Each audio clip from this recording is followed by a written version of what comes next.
നമുക്ക് ബാലിന്റെയും ഗോമതിയുടെ ഇന്നത്തെ നല്ലൊരു കഥ കേട്ടാലോ? അങ്ങനെ ഇന്നത്തെ കഥയില് സുകന്യ ശ്രീദേവിക്കുള്ള ചായയൊക്കെയാണ് മുറിയിലേക്ക് ചെല്ലുവാണ്. പിന്നീട് സുകന്യ പറഞ്ഞു, ദേവി ചായ കുടിക്കാൻ പറഞ്ഞു. എനിക്കോ? അതെന്താ? ദേവിക്ക് ചായ കൊണ്ട് തരാൻ പാടില്ല എനിക്ക്. അല്ല അത് പിന്നെ ചേച്ചി, ഞാൻ ഇതങ്ങോട്ട് പിടിക്ക്, എന്നിട്ട് ചായ കുടിക്കാൻ പറഞ്ഞു. വയറ്റൊരു കുഞ്ഞുള്ളാന്നുള്ള ചിന്ത വേണമെന്ന് പറഞ്ഞു. അപ്പോഴേക്കും ആനന്ദം അങ്ങോട്ടേക്ക് വന്നു. ആ സമയത്ത് സുകന്യ എന്ത് ചെയ്തു? അവിടെ കിടന്നിട്ട് ഡ്രസ്സൊക്കെ മടക്കി വെക്കുവാണ്. ഒരു ശ്രദ്ധയില്ലല്ലേ? ഈ ഷർട്ടൊക്കെ ഇങ്ങനെയാണ് ഇടുന്നതെന്ന് ചോദിച്ചു. അപ്പോഴേക്കും ആനന്ദ് ചോദിച്ചു, ഷർട്ട് പിന്നെ എങ്ങനെ ഇടുന്നേ? ഇതൊക്കെ ഒന്ന് ഹാങ് ചെയ്ത് ഇട്ടുകൂടെ? മടക്കി നല്ല വൃത്തിക്കെന്ന് ചോദിച്ചു. ആനന്ദിനൊന്നും മനസ്സിലായില്ല. ആ സമയത്ത് സുകന്യ പറഞ്ഞു, ആനന്ദ് പ്രണവ് മോഹൻലാലിന്റെ ഫാനല്ലേന്ന് ചോദിച്ചു. ഞാൻ മോഹൻലാലിന്റെ ഫാനാ, പക്ഷെ കണ്ടിട്ട് അങ്ങനെ അല്ലല്ലോ തോന്നേ. അതെന്താ സൂനേച്ചി അങ്ങനെ പറഞ്ഞേ? അല്ല, ഈ പറയുന്ന പ്രണവ് മോഹൻലാല് എന്താ കാണിച്ചുകൊണ്ട് കിടക്കണെന്ന് ചോദിച്ചു. എന്ത്? ആ മോഹൻലാലിന് അത്ര ആസ്തിയും കാര്യങ്ങളൊക്കെ ഉണ്ട്, എന്നിട്ട് പ്രണവ് ഇപ്പോഴും കാണിക്കുന്നതാ എന്താ? കണ്ട കാടും മലയൊക്കെ കയറി ഇറങ്ങി നടക്കുക. അത് പിന്നെ ഓരോരുത്തർക്കും ഓരോ ഇഷ്ടങ്ങളില്ലേ ചേച്ചി, എന്നാലും അത് ശരിയാണോന്ന് ചോദിച്ചു. ഇപ്പൊ അതുപോലെ തന്നെയാണ് ആനന്ദ് കാണിക്കുന്നത്. കാര്യം പറഞ്ഞാല് ഉദയഭാൻ സാറിന് കോടിക്കണക്കിന് സ്വത്തുക്കളുണ്ട്, എന്നിട്ടോ ആനന്ദിന് അതിനൊന്നും ഒരു താല്പര്യമില്ല. ആ ബിസിനസ് ഒക്കെ നോക്കി നടത്തേണ്ട ആൾ ആനന്ദല്ലേ? എന്നിട്ട് ആനന്ദ് ഇങ്ങനെ മാറിയിരുന്ന എങ്ങനെ ശരിയാവുന്നേ? ശ്രീദേവി ഒരു അന്താളിപ്പോട് കൂടി സുകന്യയെ നോക്കുകയാണ്. സുകന്യ വിട്ടുകൊടുക്കാൻ ഭാവമില്ലായിരുന്നു. സുകന്യ പറഞ്ഞു, എന്താണെങ്കിലും എനിക്ക് ഇത് ഒട്ടും അങ്ങോട്ട് ഉൾക്കൊള്ളാൻ പറ്റുന്നില്ല എന്ന് പറഞ്ഞു. എന്താ സുകന്യ ചേച്ചി എന്ന് ആനന്ദ് ചോദിച്ചു. ആനന്ദ് എന്താ ഉദയഭാനു സാറ് പറഞ്ഞിട്ട് ആ ബിസിനസ്സും കാര്യങ്ങളൊക്കെ ഏറ്റെടുക്കാത്തെന്ന് ചോദിച്ചു. ഞാനൊക്കെ ആയിരിക്കണം, ഇത്രയും വലിയൊരു കോടീശ്വരനായ ഒരാളുടെ മരുമോനല്ലേ? അപ്പൊ ആ രീതി വേണ്ട മുന്നോട്ട് പോകാനായിട്ട്. അതിന് പകരം ആനന്ദ് ഒരു കമ്പനി കയറി ജോലി ചെയ്തോണ്ടിരിക്കുന്നു. ദേവി, നിനക്കെങ്കിലും ഒന്ന് പറഞ്ഞു കൊടുത്തുകൂടെ? അത് പിന്നെ സുകന്യച്ചി, ഞാന് ദേവിക്കും താല്പര്യമില്ലല്ലേ? അങ്ങനെ വരട്ടെ കാര്യങ്ങളൊക്കെ. ദേവി, ഇതൊന്നും അല്ല ജീവിതം. അത്രയും വലിയൊരു ബിസിനസ്മാനായ അച്ഛനുള്ള നിനക്ക് അപ്പൊ പിന്നെ നിങ്ങൾ എന്തിനാ ഇവിടെ കിടന്ന് ഇങ്ങനെ കഷ്ടപ്പെടുന്നേ? അതിന്റെ ആവശ്യമുണ്ടോ എന്നൊക്കെ ചോദിച്ചോണ്ട് ഓരോന്നോരോന്നിങ്ങനെ പറഞ്ഞുകൊണ്ടിരിക്കുക. ഈ സമയത്ത് ആനന്ദ് പറഞ്ഞു, അതെ, എനിക്ക് ഇതിനൊന്നും താല്പര്യമില്ലാന്ന് പറഞ്ഞു. താല്പര്യമൊക്കെ ഉണ്ടാവണം ആനന്ദേ. നീ ഉറപ്പായിട്ടും ഉദയഭാനു സാറിന്റെ കൂടെ ബിസിനസ് പങ്കാളിയാവണം. ആ കാര്യങ്ങളൊക്കെ ചെയ്ത് നടത്തണം. ഉദയഭാനു സാറിന് വയസ്സും പ്രായമായി വരുമല്ലേ? കാര്യങ്ങളൊക്കെ നോക്കി നടത്താനായിട്ട് ആള് വേണ്ടെന്ന് ചോദിച്ചു. അവസാനം ശ്രീദേവി പറഞ്ഞു, ചേച്ചി ചേച്ചി എന്താ ഇപ്പൊ ഇങ്ങനെയൊക്കെ പറയണേ? എന്താന്നോ, എനിക്ക് കണ്ടിട്ട് സഹിക്കുന്നില്ല ഇതൊക്കെ എന്ന് പറഞ്ഞു. എന്നാ ശരി, ഞാൻ അങ്ങോട്ട് പോട്ടെ എന്ന് പറഞ്ഞിട്ട് പുറത്തേക്ക് ഇറങ്ങുന്ന സമയത്ത് ആനന്ദ് ശ്രീദേവിയോട് പറഞ്ഞു, എടി എന്ത് പറ്റി സുകന്യേച്ചിക്ക്? എനിക്കറിയില്ല, എനിക്ക് നല്ല സംശയം ഉണ്ടെന്ന് പറഞ്ഞു. എന്താ? സുകന്യേച്ചി എങ്ങാനും നമ്മുടെ കള്ളത്തരങ്ങൾ കണ്ടുപിടിച്ചോന്ന്? കള്ളത്തരങ്ങളോ? അതേന്നേ, എന്റെ വീടിന്റെ അവസ്ഥ കാര്യങ്ങൾ സുകന്യേച്ചിക്ക് മനസ്സിലായി കാണുമോ? അവിടെ എങ്ങാനും പോയി ആരുടെയെങ്കിലും അന്വേഷിക്കുകയോ വീട്ടിൽ പോയി ചെയ്തിട്ടുണ്ടോ? അവിടെ പോയി എൻ്റെ അച്ഛൻ്റെ അമ്മയുടെ കോലം കണ്ടു കഴിഞ്ഞപ്പോൾ കാര്യങ്ങളൊക്കെ മനസ്സിലാക്കണം. ചിലപ്പോൾ അതൊക്കെ മറച്ചു വെച്ചുകൊണ്ട് നമ്മുടെ മുന്നിൽ അഭിനയിക്കുകയാണെങ്കിൽ സുകന്യേച്ചി അങ്ങനെയൊക്കെ ചെയ്യുമോന്ന് ചോദിച്ചു. എനിക്ക് തോന്നേ അങ്ങനാണെന്ന് തോന്നേ. എനിക്കെന്തോ നല്ല ടെൻഷൻ ഉണ്ടെന്ന് പറഞ്ഞു. അങ്ങനെ വരാൻ വഴിയില്ല, നമുക്ക് നോക്കാം. നീ ഇപ്പൊ തൽക്കാലത്തേക്ക് ടെൻഷൻ അടിക്കേണ്ടെന്ന് പറഞ്ഞു. ശ്രീദേവി പറഞ്ഞു, എനിക്ക് തോന്നുന്നു അങ്ങനെയാന്ന് തോന്നേ. നമ്മുടെ വായിന്ന് തന്നെ സത്യങ്ങൾ അറിയാൻ വേണ്ടിട്ട് സുകന്യേച്ചി നാടകം കളിക്കുന്നതാണ്. എന്ത് ചെയ്യണമെന്ന് എനിക്കറിയില്ല ആനന്ദേട്ട എന്നും പറഞ്ഞുകൊണ്ട് ശ്രീദേവി കരയുവാണ്. നീ ഒന്ന് വിഷമിക്കാതിരിക്കുക. സുകന്യേച്ചിയുടെ മനസ്സിൽ എന്താ ഉള്ളതെന്ന് വെച്ചാൽ അധികം വൈകാതെ തന്നെ പുറത്തു വരും. അധിക ദിവസം സുകന്യേച്ചിക്ക് ഇതൊന്നും മറച്ചു വെക്കാൻ പറ്റില്ല എന്നൊക്കെ പറഞ്ഞു. കുറച്ച് കഴിഞ്ഞപ്പോൾ ഗോമതി ആകെപ്പാട് ടെൻഷൻ അടിച്ച് നിൽക്കുകയാണ്. ഈ ബാലേട്ടൻ്റെ എവിടെ പോയി? നടക്കാൻ പോയിട്ട് കുറച്ച് സമയമായല്ലോ, വരാനുള്ള സമയം കഴിഞ്ഞല്ലോ എന്നൊക്കെ ഓർത്തിങ്ങനെ നിൽക്കുമ്പോഴത്തേനും മിത്ര എങ്ങോട്ട് വന്നു. അപ്പച്ചി, ഈ ചായ ഒന്ന് കുടിച്ചു നോക്ക്. എന്താ? അതെ, ഞാനുണ്ടാക്കിയ ചായ കൊള്ളാവെന്ന് പറയാന്ന് പറഞ്ഞു. അങ്ങനെ ചായ കുടിച്ചു നോക്കി ഗോമതി. വലിയ കുഴപ്പമൊന്നുമില്ല. കുഴപ്പമില്ലെന്നാ? നല്ലതാന്ന് പറയരുത് കേട്ടോ. മെച്ചപ്പെട്ട് വരുന്നുണ്ടെന്ന് പറഞ്ഞു. അപ്പോഴേക്ക് ശ്രീദേവി അങ്ങോട്ട് വന്നു. ഗോമതി പറഞ്ഞു, മോള് മിത്രേ, നീ ദേവിക്ക് ഒരു ചായ കൊടുക്കാൻ പറഞ്ഞു. അപ്പോഴേക്ക് ശ്രീദേവി പറഞ്ഞു, ഞാൻ ചായ കുടിച്ചല്ലോ എന്ന് പറഞ്ഞു. ചായ കുടിച്ചെന്നോ? എവിടുന്ന്? അതെ, സുകന്യേച്ചി എനിക്ക് വെച്ചോണ്ട് തന്നായിരുന്നു. സുകന്യ ചായ വെച്ചോണ്ട് തന്നോ? ഇത് കേട്ടത് മിത്ര പറഞ്ഞു, ഭയങ്കര പുരോഗമനമാണല്ലോ. എന്താ സുകന്യേച്ചിക്ക് ഇപ്പൊ ദേവി ചേച്ചിയുടെ സ്നേഹം എന്താണെന്നറിയില്ല എന്ന് പറഞ്ഞു. അത് കേട്ട് കഴിഞ്ഞപ്പോ ഗോമതി ചിലപ്പോ അവൾക്ക് തോന്നിക്കാണും ഈ കുടുംബത്തിലെ കാര്യങ്ങളൊക്കെ നോക്കി നടത്തണമെന്ന്, അതുകൊണ്ടായിരിക്കും എന്ന് പറഞ്ഞു. അപ്പോഴേക്കും മിത്ര പറഞ്ഞു, ദേവി ചേച്ചി ഒന്ന് സൂക്ഷിക്കുകയാണ് നല്ലതാ. വലിയൊരു ദുരന്തം ഉണ്ടാവാതെ രക്ഷപ്പെടും. പെട്ടെന്നുള്ള ഈ സ്നേഹം അടുപ്പം സൂക്ഷിച്ചിരുന്ന ദുഃഖിക്കണ്ടെന്ന് പറഞ്ഞു. അപ്പോഴേക്കും ഗോമതി പറഞ്ഞു, നീ ഒന്നും മിണ്ടാതിരിക്കും മിത്രേ, ഒരാളെ നന്നാവനെ സമ്മതിക്കില്ലെന്ന് ചോദിച്ചു. അപ്പോഴേക്കും ദേവി പറഞ്ഞു, അത് മാത്രമല്ല, മുറി വന്നേ, മുറിയിലെ ഡ്രസ്സും കാര്യങ്ങളൊക്കെ മടക്കി വെക്കുകയൊക്കെ ചെയ്തെന്ന് പറഞ്ഞു. ഇന്ന് മിക്കവാറും എന്തേലുമൊക്കെ സംഭവിക്കുമെന്ന് പറഞ്ഞു.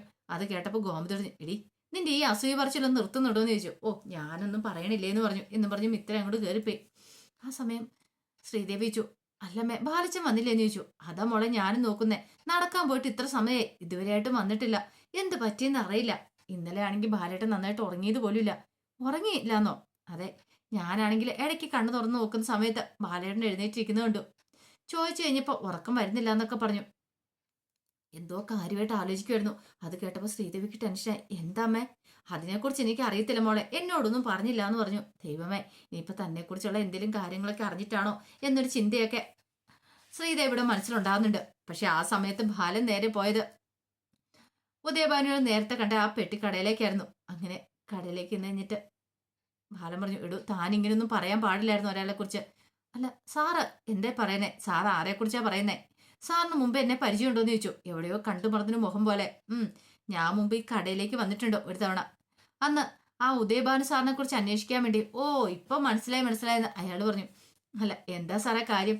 എടോ താനല്ലേ പറഞ്ഞേ ഉദയഭാനു സാറ് പൈസയൊന്നും ഇല്ലാത്തവനാ, ആൾക്കാരെയൊക്കെ പറ്റിച്ച് ജീവിക്കുന്നതൊക്കെ. എന്നിട്ടോ അങ്ങനെയൊന്നും അല്ലല്ലോ കാര്യങ്ങള്. എന്റെ സാറേ, സാറിനെ പറ്റിച്ചോ അങ്ങേരെന്ന് ചോദിച്ചു. എടോ എന്നെ പറ്റിച്ചെങ്കിൽ പിന്നെ ഞാനിങ്ങനെ പറയേണ്ട കാര്യമുണ്ടോ? താൻ എന്തൊക്കെയാ പറഞ്ഞേ? ചായ കുടിച്ചിട്ട് പൈസ പോലും തരുന്നില്ല. അതെ എന്റെ സാറേ, ചായ കുടിച്ചിട്ട് പൈസ തരുന്നില്ല. എടോ ഉദയഭാനു സാറ് നയിക്കുന്ന ലളിത ജീവിതം തനിക്കറിയാവോ? 10 രൂപയുടെ ചായയും കുടിച്ചിട്ട് പോകുന്നവനല്ല ഉദയഭാനു സാറ്. ആൾക്കാരെ കൈ അയച്ച് സഹായിക്കുന്ന ആളാ. എന്റെ പൊന്നു സാറേ, ചായ കുടിച്ചിട്ട് ഒരു 10 രൂപ പോലും അങ്ങേര് തരാറില്ല. എന്നിട്ടാണ് സാർ അങ്ങേരെ കുറിച്ച് നല്ലത് പറയണേ. എടോ താൻ ഇങ്ങനെയൊക്കെ പറയുന്നോണ്ടാ താൻ എന്നും ഇങ്ങനെ അധപതിച്ച് കിടക്കുന്നേ. ഇത്തിരിയെങ്കിലും മനസ്സ് നന്മയുള്ള ആളായിരുന്നെങ്കിൽ ഉദയഭാനു സാറിനെ കുറിച്ച് ഇങ്ങനെ പറയോ? ആൾക്കാർക്കൊക്കെ എത്ര ഉപകാരം ചെയ്യുന്നറിയോ? എന്നിട്ടോ താൻ എപ്പോഴും കുറ്റം പറഞ്ഞുകൊണ്ടിരിക്കുന്നു. അത് കേട്ടപ്പോൾ അയാൾക്ക് ആപ്പാടെ കൺഫ്യൂഷനായി. അയാൾ പറഞ്ഞു, സാറേ സാർ എന്തൊക്കെയാ വിളിച്ചു പറയണേ? എനിക്കറിയാവുന്ന ഉദയഭാനു അയാൾ ആള് തരികടയാന്ന് പറഞ്ഞു. താൻ മിണ്ടരുത്. താൻ പറഞ്ഞത് കാരണം ഞാൻ എൻ്റെ വീട്ടിൽ പോയി പല കാര്യങ്ങളും പറഞ്ഞായിരുന്നെങ്കിൽ നാണം കിട്ടു പോയെന്ന് പറഞ്ഞു. ഇനി ഇതുപോലെ മേലാല് ആരും വന്നിട്ടുണ്ടെങ്കിൽ ഉദയഭാനു സാറിനെ പോലെ ഒരു നല്ലൊരാളെ കുറിച്ച് കുറ്റം പറഞ്ഞേക്കല്ലേ എന്നൊക്കെ പറഞ്ഞുകൊണ്ട് ബാലൻ അയാളെ പേടിപ്പിക്കണം. അയാൾക്കൊന്നും മനസ്സിലായില്ല. കാരണം ബാലൻ എന്തോ ഒരു അബദ്ധം പറ്റിയിട്ടുണ്ടെന്നുള്ള കാര്യം അയാൾക്ക് മനസ്സിലായി. അതുകൊണ്ടാണ് ഉദയഭാനുവിനെ കുറിച്ച് ഇങ്ങനെ നല്ല കാര്യങ്ങൾ പറയണേന്ന്. പിന്നീട് ബാലൻ പറഞ്ഞു, ഒരു കാര്യം ഞാൻ പറഞ്ഞേക്കാം. ഇനി ഇമാതിരി പരിപാടിയായിട്ട് ഇറങ്ങിയിട്ടുണ്ടെങ്കിലോ ഉണ്ടല്ലോ എന്നും പറഞ്ഞുകൊണ്ട് ദേഷ്യപ്പെട്ട് അങ്ങോട്ട് പോവാണ് ബാലൻ. പിന്നീട് ബാലൻ ഉദയഭാനുവിനെ വിളിക്കുകയാണ്. ആ സമയത്ത് ശ്രീല വെച്ചു, നിങ്ങൾ എന്താ ഉദയേട്ടാ അങ്ങോട്ടും ഇങ്ങോട്ട് നടക്കുന്നേ? ഒന്നുമില്ലാന്ന് പറഞ്ഞു. നിങ്ങൾ എന്താ ഫോൺ എടുക്കാത്തെ? അത് പിന്നെ ഞാൻ ബാലനെ വിളിക്കുന്നേ. കോൾ എടുക്കും മനുഷ്യാന്ന് പറഞ്ഞു. അങ്ങനെ ഉദയഭാനു കോൾ എടുത്തിട്ട്, എന്തൊക്കെയുണ്ട് പല വിശേഷങ്ങൾ? അല്ല സാർ തിരക്കിലാണോ? ഓ, ഞാൻ എയർപോർട്ടിലേക്ക് പോകാൻ നിൽക്കുമായിരുന്നു പറഞ്ഞു. അതെ, ജപ്പാനിലൊരു മീറ്റിംഗ് കാര്യങ്ങളൊക്കെ ഉണ്ട്, ബിസിനസ് സംബന്ധമായ മീറ്റിംഗാ. അതിന് വേണ്ടിയിട്ട് ഇറങ്ങാൻ തുടങ്ങുമായിരുന്നു പറഞ്ഞു. എന്താ ബാല, വല്ല അത്യാവശ്യമാണോ? അതെ, ഒരു പ്രശ്നം ഉണ്ടായിരുന്നു പറഞ്ഞു. എന്റെ ദൈവമേ, ഇനിയും പണം ചോദിക്കാൻ വേണ്ടിയിട്ടാണോ ഇങ്ങേര് വിളിക്കുന്നത് എന്നൊരു ചിന്തയായിരുന്നു ഉദയഭാനുവിന്. എന്ത് പ്രശ്നമാ ബാല? ബാലൻ എന്ത് പ്രശ്നം ഉണ്ടല്ലോ എന്നോട് പറയാലോ എന്ന് പറഞ്ഞു. അത് പിന്നെ സാറേ, കടയൊക്കെ ഇനി പുതുക്കി പണിയണമെങ്കിലോ പൊളിച്ചു മാറ്റണമെങ്കിലോ കോർപ്പറേഷന്റെ അനുമതിയും കാര്യങ്ങളൊക്കെ വേണം. അത് പെട്ടെന്ന് കിട്ടത്തില്ല, കുറച്ച് താമസം ഉണ്ടെന്ന് പറഞ്ഞു. ഓ, അതാണോ? സമാധാനമായി എന്ന് ഉദയഭാനു മനസ്സിൽ വിചാരിച്ചു. അതുകൊണ്ട് ആ പൈസ ഒരു കാര്യം ചെയ്യാം, ഞാൻ സാറിന് തിരികെ തന്നേക്കാന്ന് പറഞ്ഞു. തിരികെ തരാനോ? ഇത് കേട്ടുകഴിഞ്ഞപ്പോ ഉദയഭാനു സന്തോഷമാ. പക്ഷെങ്കില് അതങ്ങനെ ബാലനോട് കാണിക്കാൻ പറ്റില്ലോ. ബാല, ആ പൈസ ഞാൻ തന്നെ എന്തിനാന്ന് ബാലന് അറിയാലോ. അത് പിന്നെ സാറേ, ആ പൈസ ഇപ്പൊ എനിക്ക് ആവശ്യമില്ല, പണി തുടങ്ങുന്ന സമയത്ത് പോരെ, ഞാനത് തിരിച്ചു തന്നേക്കാം, സാറ് കൈ വെച്ചോളാൻ പറഞ്ഞു. ഞാൻ ആ പണം ബാലിന് തന്ന അപ്പൊ പിന്നെ ബാലിന്റെ കയ്യിലിരിക്കട്ടെ, എനിക്ക് പണത്തിന്റെ ആവശ്യമില്ലാന്ന് പറഞ്ഞു. അങ്ങനെ പറയരുത് സാറേ, സാർ ആ പണം വാങ്ങണം, എനിക്കല്ല ഭയങ്കര ബുദ്ധിമുട്ടാ. ബാലൻ അങ്ങനെയൊന്നും പറയരുത്. ബാലിന് എന്ത് ആവശ്യമുണ്ടല്ലോ എന്നോട് പറഞ്ഞാൽ മതി, പണം വേണേ എന്നോട് ചോദിക്കാൻ മറക്കരുതെന്ന് പറഞ്ഞു. അത് കേട്ട് കഴിഞ്ഞപ്പം ബാലൻ പറഞ്ഞു, എന്നാലും സാറേ ബാലൻ കൂടുതലൊന്നും എന്നോട് പറയണ്ട, അറിയാലോ ആ പണം ബാലന്റെ കയ്യിൽ തന്നെ ഇരിക്കട്ടെ. ആ സമയത്ത് ബാലൻ പറഞ്ഞു, സാരമില്ല, സാറിന്റെ കൈകളിൽ തന്നെ ആ പൈസ എത്തിക്കോളൂ എന്ന് പറഞ്ഞു. എന്റെ കൈകളിലോ? സാറ് പോകാൻ വേണ്ടി നിൽക്കുമല്ലേ എയർപോർട്ടിലേക്ക്, പോയിട്ട് വാ, പിന്നീട് നമുക്ക് സംസാരിക്കാന്ന് പറഞ്ഞു. അങ്ങനെ ബാലൻ കോള് കട്ട് ചെയ്തു. ആ സമയം ശ്രീകല പറഞ്ഞു, എന്തൊക്കെയാ മനുഷ്യൻ നിങ്ങൾ പറയണേ? ആ ബാലൻ പണം തരാന്ന് പറഞ്ഞല്ലേ? ശരിയാ ശ്രീകലെ, പക്ഷേ നമ്മൾ ഇച്ചിരി വെയിറ്റ് ഇടണ്ടേ? നീ കണ്ടു, അധികം വൈകാതെ ആ 10 ലക്ഷം രൂപ എന്റെ കയ്യിലേക്ക് തന്നെ വരുമെന്ന് പറഞ്ഞു. എങ്ങനെ? അതൊക്കെ ഉണ്ട്, ദേവി എവിടെ ഉണ്ടല്ലോ, ദേവിയുടെ കയ്യിൽ ആ പണം കിട്ടിയിട്ടുണ്ടെങ്കിൽ ഉറപ്പായിട്ടും നമ്മുടെ കയ്യിൽ തന്നെ ആ പണം കിട്ടുമെന്ന് പറഞ്ഞു. നിങ്ങൾ എന്തൊക്കെയാ ഉദയേട്ടാ പറയണേ? എടി, ഇവിടെ നമ്മൾ ബുദ്ധി പ്രയോഗിക്കണം, അറിയാലോ.